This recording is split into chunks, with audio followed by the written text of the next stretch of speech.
So this morning, here's what I wanted to do. Is I found this really great blog. It's called The Mighty. And there's a woman who writes the blog, and she tells her story. And so what I want to do is I want to start with the first part of her story, and then we'll come back towards the end of the message to look at the final element of her story as well. But she said this.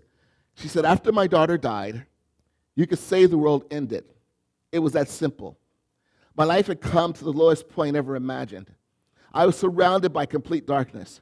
There was no purpose, no meaning left, so why continue living? She was only 5. Suddenly, nothing mattered anymore. I had failed to protect my most prized possession, failed horribly as a mother. I was at the bottom of the food chain. My future had been destroyed, or so I believed. And now, for the rest of my life, I will be a grieving mother, a frightening thought, and a tough pill to swallow. Over the last 10 years, I've gained wisdom far beyond my years. I was forced to grow up before my time, facing my fears and tragedies head on. Diving deep into my faith was the only answer. No one could help me or give me the magic potion to fix this pain, despite my longing to do so. My eyes were open to a whole new world I never knew existed. I was desperate to fast forward through this horrible, horrifying heartbreak. You know, we're in the middle of a sermon series that we've been doing called Certainty in the Times of Uncertainty. And again, part of the motivation for this series is just conversations that I've been having, whether with people, whether with, high school students, on campus at West High, or just wherever it might be. One of the things that I've seen is that a lot of people are wrestling with fear. And I think that fear was magnified by the fires. And just looking at, it was so close to home for many of us that it just hit the reality of like, this really could happen to me. And so there's this fear. And so I thought, well, why don't we face it? Why don't we address it? Like, as a person of faith, how do I navigate difficulties and the possibilities as a person of faith? How do I navigate when I see impending doom that's coming? Or as a person of faith, if I'm in the middle of a catastrophe, how do I navigate that? And how does my faith resonate and show? And so that was one of the reasons why I really wanted to do this series is for us to be able to figure out how do we navigate our fear. And so for the first week, what we did is we talked about, as a follower of Jesus, we want to move from what if this happens, what if that happens, and focus on the bad things that could happen, to even if. Like, even if the bad things happen, even if the worst thing happens, that I am going to continue to pursue God and who he is and allow my faith to resonate. And then the second week, we said this. We said that people shine brightest when they are the best version of themselves when it matters most. And so we just looked at, again, that trust element and growing in our relationship with God. And then last week, we said that the battle that we face is not what our circumstances are doing to us, but in us. And so last week we talked about just silence and quiet and how important it is for us to find places that when things are going crazy and bonkers and it's all around us, how do we just stop, and how important it is for us to do that and kind of break the rat race that's happening inside of our minds. So we talked about this. So if you missed any of those, please go back. You can watch them on our live stream replay, which you can go to our website and watch those as well. And so for this week, as I read the story, I talked about, we read about a woman who was struggling with grief and how do you navigate that? Because it's one thing to see the loss coming. It's another thing when you go through the loss and you experience, how do you navigate that grief? And it's really something I think in America that we really wrestle with grieving. Like, some countries do it really well because what they do is they say, look, take time, process that kind of element. In America, for us, many of us, there's that pressure to try to get back into some level of normalcy.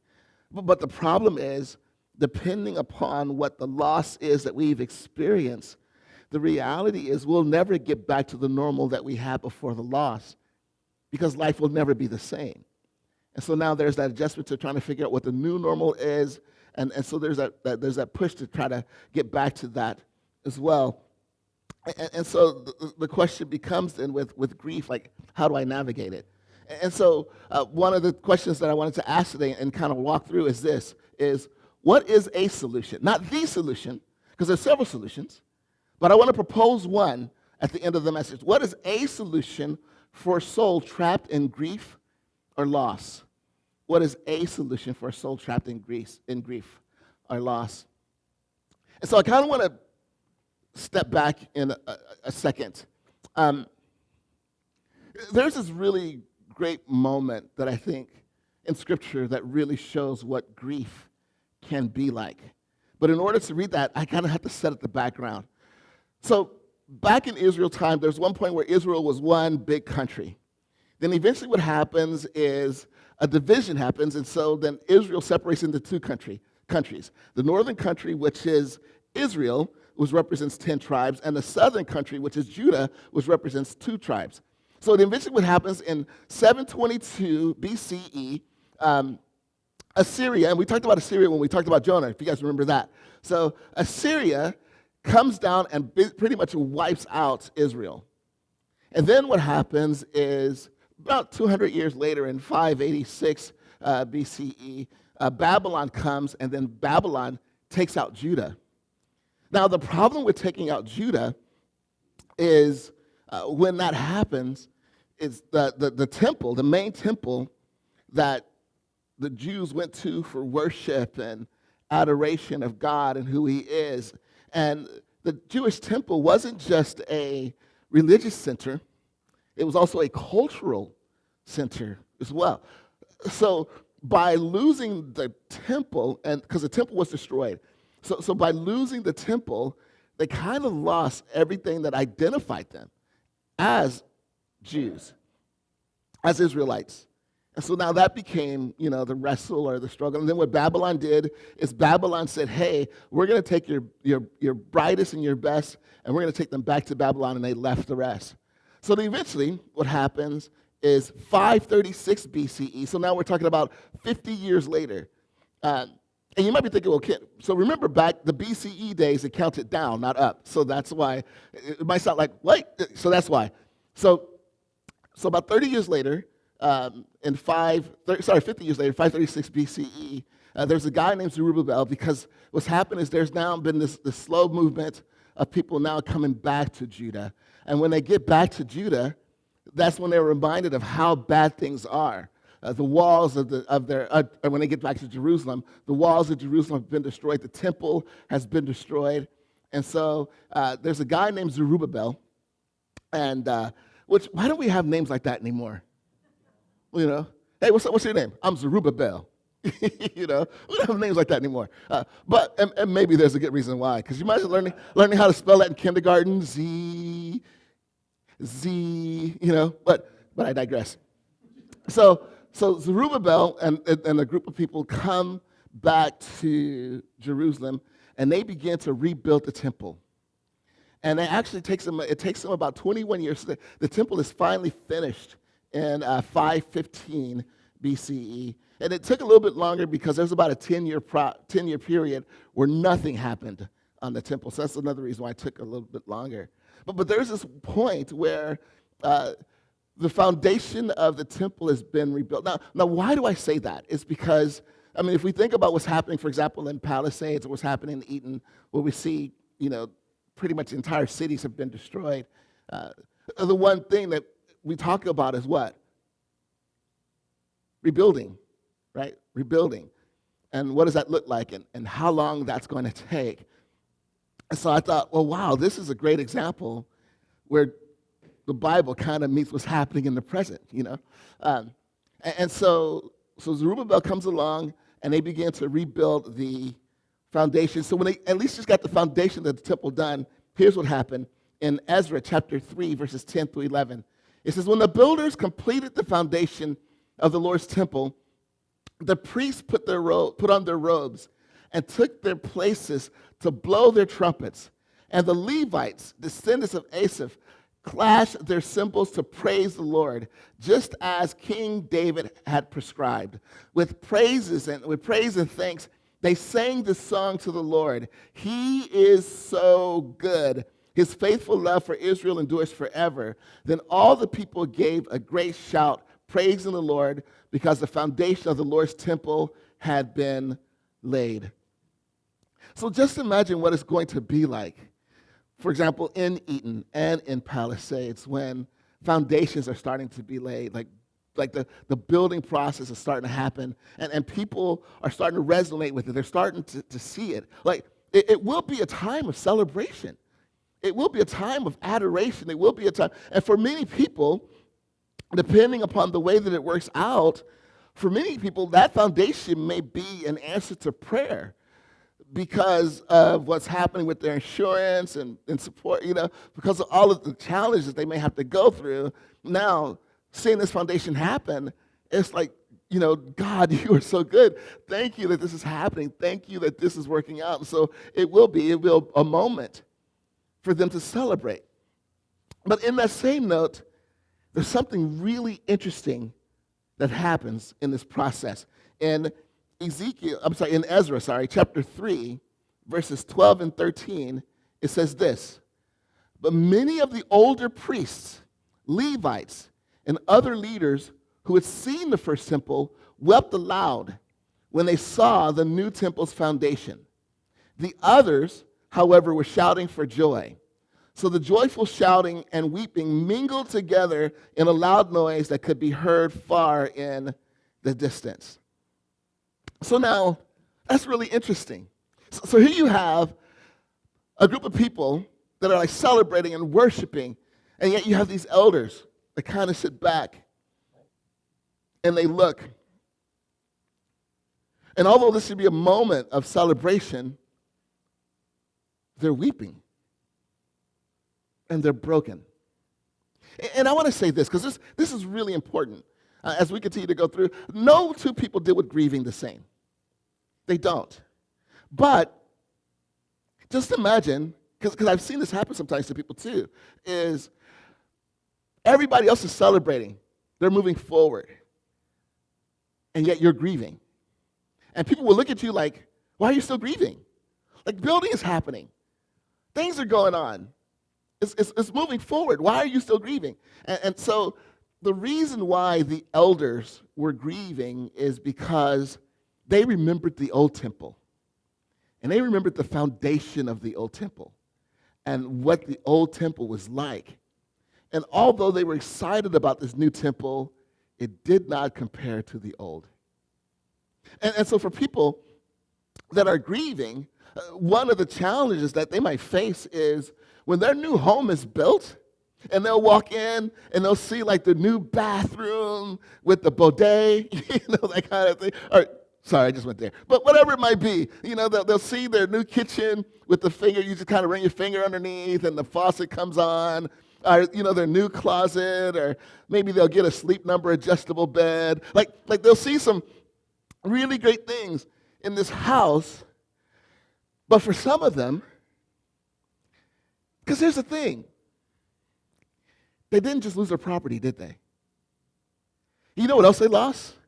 They lost the wall where they tracked the growth of their kids. They lost that. For some of them, they didn't have time to grab photo albums, and so they lost that. For some of them, they might have lost the old stove that mom used to use to make that recipe that you had to like take a lighter and hold it to the gas and woof, kind of thing to turn the stove on. So they've lost those moments of nostalgia. And so the greater loss isn't just property. The greater loss is memories. And the greater loss still can be, like, I don't know if you ever had this experience where you walk into a place and, you know what, you'll experience, if you ever go to an Airbnb or Verbo, like you walk into a place and it feels like home, but what? It's not home, right? It's nice, but it's not home. And they may even have some tech features, some other features that like, ooh, this is really nice. I want to put this into my home. But it's still not home. And so for many of them, the wrestle might be when their home is rebuilt in Palisades, when their home is rebuilt in Eaton. Although they may be excited about this new home, it's still going to take time before it ever feels like home. So there's still going to be some grieving and some processing on how do you navigate that. And so that's what I want to spend some time looking at this morning is just with grief and how do we deal with grief? Because here's the thing, you'll see this right on the screen, is that grief never impacts people in the same way. It never impacts people in the same way. Do you know that one of the greatest causes of divorce is when a child passes away? And the reason why is because men and women deal with grief differently. And if they don't learn how to navigate that grief together, rather than walking through it, drives them apart, it pushes them further apart, and unfortunately, it might end in divorce. So it's important for us to begin to just look at grief and what grief is and how do I navigate grief. And so I went to a website that I thought was really great. It's called clevelandclinics.org. It's a medical website. And one of the things that they did, there was a page where they just talked about grief and what grieving is. And so it identifies several types of grief. And I thought, oh, this is really good, so I'll share. So the first type of grief that they talked about is what they called anticipatory grief. And anticipatory grief basically is, I see it coming down the pike. Like, I know that it's going to happen. So I'm starting to grieve even before the event happens. And then the weird thing is, once the event happens, I still grieve, but my grief is different than the grieving when I was anticipating. So there's still that element, but there's anticipatory grief.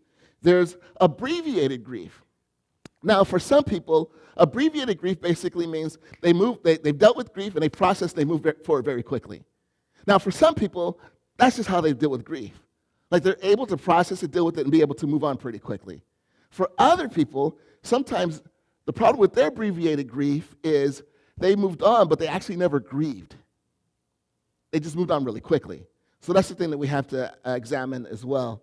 Then there is delayed grief. Delayed grief is actually very common here in America. And one of the reasons why is, for example, if we have the loss of someone, then we have to deal with like the planning of the services, we have to deal with the finances, we have to deal with all of the adjustments, we have to deal with all of those elements. And so then what happens is we're so busy that by the time we don't grieve until maybe a month or two later when we sit down, and then it was really weird, we go, what is this? Because now we're finally dealing with the grieving process. The other type of grief that it talked about is what's called inhibited grief. And the problem with inhibited grief, that also represents people that have never dealt with the grieving process at all. So it talks about that as well. And then cumulative grief. This is really a challenge. Basically what cumulative grief is, and this is what people may be feeling as a result of the fires, is when the grief is compounded because of multiple losses that happen pretty quickly at the same time. So it's a cumulative grief because there's more things that keep accumulating and adding on to the grief that we're feeling. You know, like, for example, people lost their homes, and then they get back to their homes, and they realize, oh my goodness, like, that wall is gone, or that is gone, or that safe I thought was going to be fireproof is gone. So there's like all of those elements where it keeps adding on to their grief. And then the other grief that I thought was really interesting, they call it collective grief. And basically what collective grief is, that is what people in Palisades and Eden are experiencing. That's when multiple people are experiencing grief at the same time. So it's like community grief. And the community is experiencing that. And so I want to challenge us to sometimes take a step back and look at how am I processing my grief and what's going on? How am I navigating the loss with what it is that I'm facing and that I'm dealing with? Because God does desire for us to heal. But now here's the challenge, though, because I'm going to propose something when it comes to grieving that might be a little bit of a challenge to us. Because here's one of the things that I found. When I read the scripture, God's economy is very different than man's economy. And so sometimes what God would suggest that we do in moments of difficulty feel counterintuitive to what it is that we want to do. For example, with grief causes us to turn inward. What God would say is maybe figure out a way to turn outward. Or maybe if we suffer a loss financially. Sometimes what we do when we suffer a loss financially, we try to hold on to our finances, and the actual economy that God gives us may be to become generous with whatever it is that we have. Or, sometimes we'll do the opposite, where God will say, I'm going to hold on to this, and God will say, no, let that go. And then we'll say, I'm going to let go of this, and God says, no, hold on to that, kind of thing. So God's economy tends to be a little bit different than human economy. And so the question becomes, well, then, how do I navigate this gift and this grief that I'm going through? How do I navigate that? And what we're going to do is we're going to look at a moment where Jesus practices something pretty phenomenal when he had every right not to. Matter of fact, some people would go, like, if Jesus practiced what we would normally do as humans, they would go, yeah, I can see that, because I'd probably do that too. Like, if I had the power to come off the cross and wipe a few people out, buddy, it's on. I don't know why I just took my earrings off, but that's the whole idea behind that. But here's what Jesus does. It says in Luke chapter 23, verse 33, it says, when they came to the place called the Skull, they nailed him to the cross, and the criminals were also crucified on his right and on his left. Now, before I talked about what Jesus did, I want to kind of set the background so that we can understand. Because imagine, let's say that you're in a position, and you're in this position where Jesus is on the cross, and he's on the cross because he has been unjustly arrested, unethically tried, and now unfairly crucified. That's a lot of uns, isn't it? So imagine, how would you react? What would your natural response be? Because it's natural in a situation like that for us to turn inward. Like, I don't trust anybody. I can't depend on anybody. My best friends, not only that, his best friends that he had invested in for 3 years, all but one abandoned him. One denied him, and one betrayed him. So how do you think you'll respond in that situation? How do you think you'd respond? So the two thieves are on the other side, on either side of Jesus. And one of the thieves says to Jesus, hey, you really are who you think you are? If you are, then why don't you come off the cross? And BTW, why don't you take us too? As by the way, why don't you take us too? Well, I have to explain it in case there are people that don't text. So, why don't you take us too? And so the thief on the other side was like, bruh, like, what are you talking about? He is here, and he doesn't deserve to be here. He did nothing wrong. We are here because we deserve it. We deserve what we're getting. So then the thief that defended Jesus turns to Jesus and says,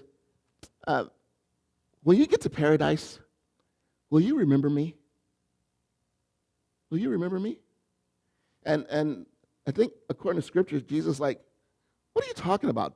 No, bro. Can't you see I'm in my pain? Look at what I'm going. Bruh. Really? Really?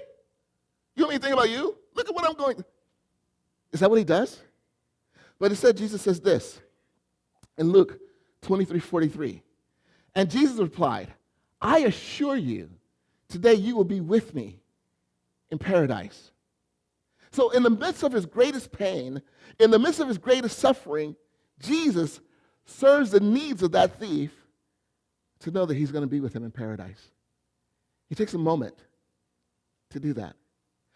Now, just a little bit before this, Jesus Christ does something else that's pretty incredible. Because you look at, again, he was what? Unjustly arrested, unethically tried, and unfairly crucified. And so now Jesus looks out at all of those people who are in front of him. They're responsible for the fact that he's on the cross. And his response is this, Luke chapter 23, verse 34. Jesus said, Father, forgive them, for they don't know what they are doing. And the soldiers gambled for his clothing by throwing dice. I love that that part is added to the passage because it's not like, Father, forgive them. We can't do this, man. You know, it's not like they stopped. They were like, come on, 7, kind of thing. So in the midst of all of this unfairness, Jesus is able to recognize the brokenness of the people that put him in that position. And his response is, Father, forgive them. For they have no idea what it is that they're doing. He was able to see their spiritual need. He was able to see the challenge that they're facing and what it is that they're going through and how much they really need the Father, his presence, his forgiveness, and his work in their lives. So this is what kind of got me thinking about a solution that I want to add, because when you are grieving, there are certain things that they encourage you to do. They encourage you to make sure that you take time out to kind of process what it is that you're doing with your grief. They encourage you to try your best to kind of find a routine and begin to stick to routine so you get back to patterns in your life and begin to develop a new normal. They encourage you to make sure that you make a commitment to continue to reach outward, because when you're grieving, the natural place to turn for many of us is inward. And as a result, we put ourselves in a position where we're dealing with our grief all alone. And then also what they encourage us to do is if your grieving gets overwhelming where you're stuck in your grieving, then they encourage you, hey, why don't you go see a counselor? Why don't you go see a counselor and get the help that you need in order to be able to process it? So those are all great solutions. And I want to encourage us to consider doing that. But there's one I want to add. And you can see it right on the screen. Use the suffering of grief as an opportunity to serve. Use the suffering of grief as an opportunity to serve. Because that's what Jesus did on the cross. There's something powerful that happens when I serve in my brokenness. Now, let me make this really clear. I am not saying serve instead of grieving or serve in place of grieving. I'm not saying that because that is just as unhealthy. But what I'm saying is in your grief, and there's still moments where you allow yourself to process your grief and what it is that you're dealing with, but also in your grief, find ways that you can serve and maybe touch the life of someone else and what it is that they're going through and what it is that they're wrestling with. Now, one of the things that I love about Scripture is that Scripture is powerful in this sense where it speaks to our lives. There may be passages that you'll find that you'll go, oh my goodness, God completely understands what I'm going through. So as I say that, I want you to understand that God does. He understands what you're going through. He understands what you're going through. And he understands how difficult and maybe even impossible it is. And he understands that when you have this guy on stage suggesting that you serve in the midst of your grief, and there may be all kind of things that go through your mind, for those of you that are watching online as well, there may be all kind of things that go through your mind. He understands that. He understands what it is that you're processing, what you're going through. And it says this in Psalm chapter 25, verses 16 and 17. This is someone talking about their grief. They say, turn to me and have mercy, for I am all alone, for I am alone, and I am in deep distress. My problem goes from bad to worse. Oh, save me from them all. So then why serve if I'm going through grief, if I'm wrestling or struggling? From some of the research that I did in preparing for this message, some of the things that people were saying were things like, when I was grieving and I served, it reminded me that life is still bigger than me. Because sometimes what grieving does, and it's natural for loss kind of makes this world smaller, as it should, because of the nature of what it is that I'm processing and that I'm dealing with. It should. So what they found was serving for them, it kind of, again, expanded the world to where it's bigger. also some people were able to, they were saying like, and my serving when I was grieving, I was able to find kindred spirit with others. Like when I begin to serve and I begin to help others, especially helping others who have gone through what it is I'm going through, what it helped me to do is to begin to like find kindred souls where we can kind of process our grieving together and serve together and help others together in those ways. And so for them, serving was also a healing process for them. And then also what serving did is, again, it expanded their lives and helped them to realize, like, while I'm still on this earth, I still have purpose. And my life can count. And even in my loss still does not remove me from being able to grieve, but it also doesn't remove me from this world. And I'm still a part of something bigger, and I still have purpose. I still have value and meaning in my life as well. And so this is my point for this part, is serving in grief reveals the compassion of Christ that others need to see. Because I also think about this. Like, when you have people that have suffered loss, thinking about the collective grief, where it's loss as a community. And when someone in that community who has suffered the same kind of loss that you have is still taking time to serve you, that speaks to you profoundly. Because you know what I'm going through. You're walking through what I'm going through. And you're taking time to do that for me? And then when the question is, well, why would you do that? Why would you do that for me? And if your response would be something like, well, in this process, this has been really hard. And I'm still trying to figure this out. But one of the things that being a follower of Jesus has done for me is helped me to realize that Jesus suffered and gave his life for me. So I have life because of him. So what I'm doing is I'm just following his example. And I'm just loving others the same way that he loved me in his suffering. I'm loving others in my suffering. And hopefully through that, your serving begins to point people to Jesus in powerful and incredible ways. So it's something to really wrestle through and really begin to think about. This is, for me, this was something that I had to process and do. I am so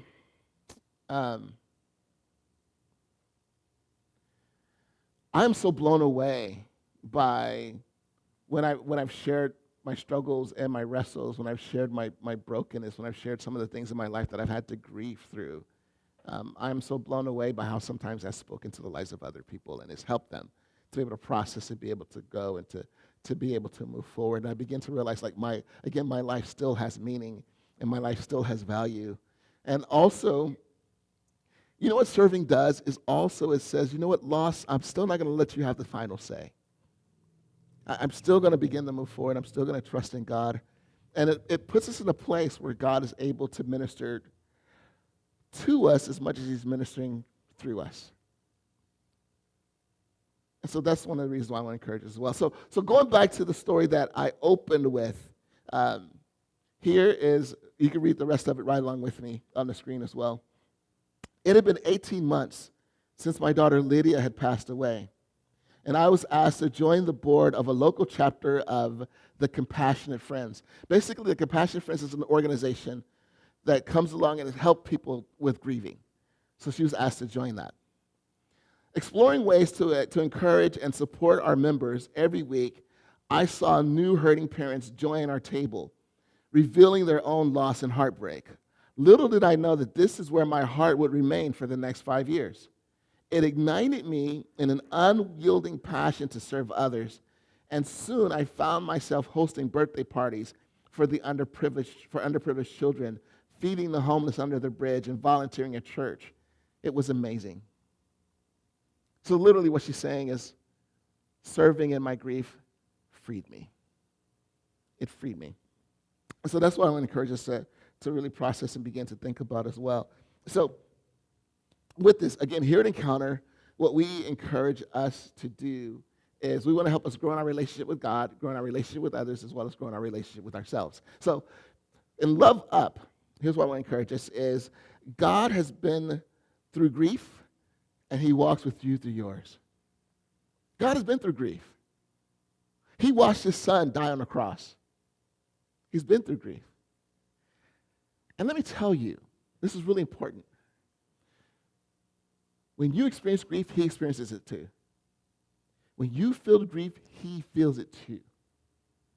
And so he wants to walk through your grief with you. So use your grief as an opportunity to connect with him. Love out.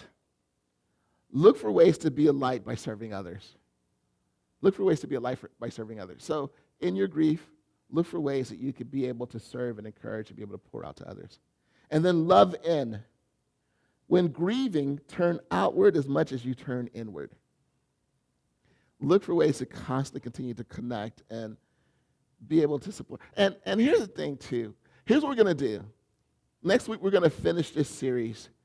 And what we're going to talk about next week is vitally important. So I want to encourage you to make sure that you're here. As we wrap up this series, we're going to talk about how do I navigate grief with someone. Because here's what I found is although we can be very intelligent people, sometimes we say things that are very stupid to people who are grieving. Amen? Have you guys experienced that?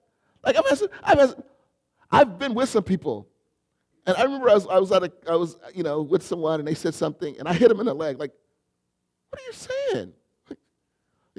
And they kept talking. I was like, "Shut up," kind of thing. Like, "What are you saying? Just stop talking," kind of thing. So next week, I want to end this series by looking at how do we help someone navigate grief? How do we be there? How do we walk through this journey with them, and not say things that are dumb that we'll regret later? But when we are the person who's grieving, I want to encourage us to continue reaching out, even if that, and you don't have to reach out in detail. And if you know someone who's grieving, give them that place. Even if it's like, "Hey, I just want to let you know I'm having a hard time today, pray for me." Simple as that. You don't have to go into detail about what it is that you're experiencing, what it is that you're going through. I'm just having a difficult time. Today I saw something, I experienced something, I felt something, I smelled something. I remember, for me personally, I was in the house, and my father-in-law, and I've shared this before, but my father-in-law was a fix-it guy. If we needed shelves fixed, he was the guy. He knew how to do everything. And me, I praise God for YouTube. And even when I fix it, it's like not really fixed. But I was doing something one day, and all of a sudden I smelled a smell, and it triggered a memory for me of me being with Frank in our bathroom that he was remodeling for us, and it just kind of triggered it. And so I just kind of found myself in that place, and that's normal when you're grieving. It's a part of the normal process. So with that, if you are struggling in that moment, again, you don't have to go into detail. Just say, "Hey, look, I'm wrestling today. Can you pray for me?" And hopefully you have the kind of friends that could be able to say, "Yeah, I'll pray for you." And not the kind of friends that are like, "Well, what should I be praying about? Well, what are you wrestling with? Well," you know what I mean? Like, just pray. Just pray. But hopefully you have those kind of friends that you can do that with. But I do believe that God is, when we're wrestling and struggling through brokenness and tragedy and loss in our lives, God is present more than we could ever begin to imagine or know.